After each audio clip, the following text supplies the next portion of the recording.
ভালো করে রান্না করলে পাঙাশ মাছ খেতেও অনেক ভালো লাগে। তো দেখুন এভাবে রান্না করলে যে খায় না সেও খাবে, আর যে খায় সে তো খাবেই।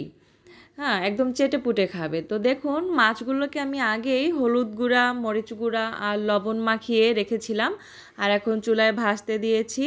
আর দেখুন এখানে 1 চামচ হলুদ গুঁড়া, 1.5 চামচ লাল মরিচের গুঁড়া, 1/2 চামচ ধনিয়া গুঁড়া, 1.5 চামচ জিরা গুঁড়া, আর এখানে পরিমাণ মতো লবণ, আর 2 টুকরো দারচিনি, 2 টুকরো এলাচি রয়েছে। আর যে বাটা মশলাটা লাগবে সেটাও দেখাচ্ছি। এখানে 2 চামচ পেঁয়াজ বাটা, 3টি চেরা কাঁচা মরিচ, 1.5 চামচ আদা বাটা, 1.5 চামচ রসুন বাটা রয়েছে। মশলাগুলোকে আমি আগে থেকেই গুছিয়ে নিয়েছি যাতে করে আপনাদেরকে তাড়াতাড়ি করে দেখানো যায় বা রান্নাটা তাড়াতাড়ি করে করা যায়। তো দেখুন মাছগুলোকে কিন্তু উল্টিয়ে পাল্টিয়ে লালচে করে ভেজে নেব, তারপর মাছগুলোকে তুলে রেখে দেব। আর যে তেলটা অবশিষ্ট থাকবে সেটা আমি ফ্রাই প্যানে দিয়ে দেব, তারপরে সেখানে আমি রান্নাটা শুরু করব।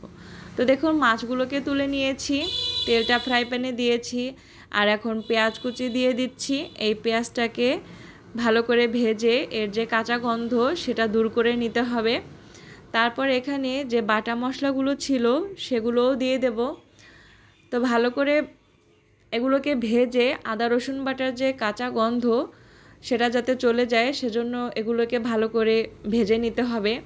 তো আমি সব মশলাগুলোকে দিয়ে দিলাম। এখন ভালো করে নেড়েচেড়ে মশলাগুলোকে ভেজে নেব। তারপর এখানে সে যে গুঁড়ো মশলাগুলো ছিল, হলুদ গুঁড়া, মরিচ গুঁড়া, জিরা ধনিয়ার গুঁড়া, লবণ, দারচিনি, এলাচি, এগুলোকেও সব দিয়ে দিচ্ছি। সব দেওয়ার পরে আমি ভালো করে নেড়েচেড়ে মশলাটাকে কষিয়ে নেব। আর এখন এখানে কিছুটা পানি দিয়ে দিচ্ছি মশলাটা কষানোর জন্য। মশলাটা যত ভালো করে কষানো যায় রান্নাটা খেতে কিন্তু তত বেশি ভালো লাগে এবং খুব সুন্দর একটা স্মেল ছড়িয়ে যায়। তো দেখুন আমি এখানে আরও একটু পানি দিয়ে দিচ্ছি মশলাটাকে আরও ভালোভাবে কষানোর জন্য। এখন এটাকে ঢাকনা দিয়ে দিয়ে একটু পরপর নেড়েচেড়ে মশলাটাকে কষিয়ে নেব, কারণ যত সুন্দর করে মশলাটা কষানো যায় রান্নাটা তত বেশি ভালো হয়। এখানে দেখুন আমি রাঁধুনি যে একটা মশলা, গুঁড়ো গুঁড়ো দানা টাইপের যে একটা রাঁধুনি মশলা, সেটা দিয়ে দিচ্ছি কিছুটা। এই মশলাটা বড় মাছ কিংবা মাংসে দিলে অনেক দারুণ লাগে এবং খুব সুন্দর একটা স্মেল আসে। সো আমি এখানে সেই রাঁধুনি মশলাটা দিলাম। এখন এই মশলাগুলোকে খুব ভালোভাবে নেড়েচেড়ে ভেজে নিয়েছি। দেখুন আপনারা দেখলেই বুঝতে পারবেন যেটা কতটা ভালোভাবে কষিয়েছি।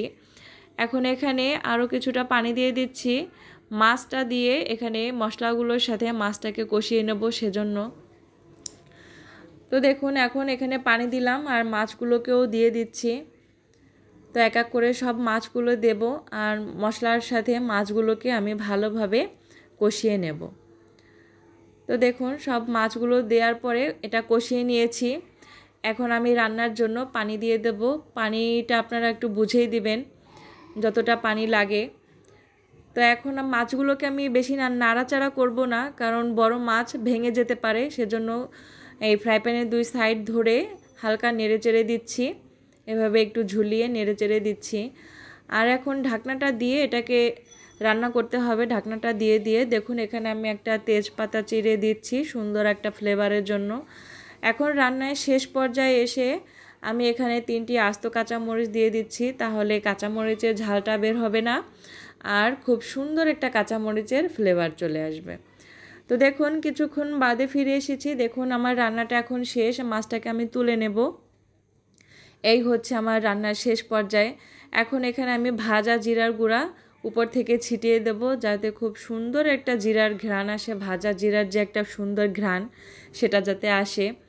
তো এইভাবে যদি আপনারা পাঙাশ মাছ রান্না করে পরিবারের সবাইকে খাওয়ান, আশা করছি সবার খুব পছন্দ হবে।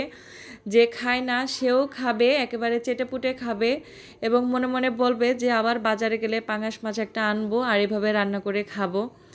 হ্যাঁ, তো এই দেখুন আমার রান্নার শেষ পর্যায়ে যে লুক সেটা। আসলে দেখতে একটা জিনিস ভালো লাগলে খেতেও কিন্তু ভালো লাগে, একটা কথা আছে।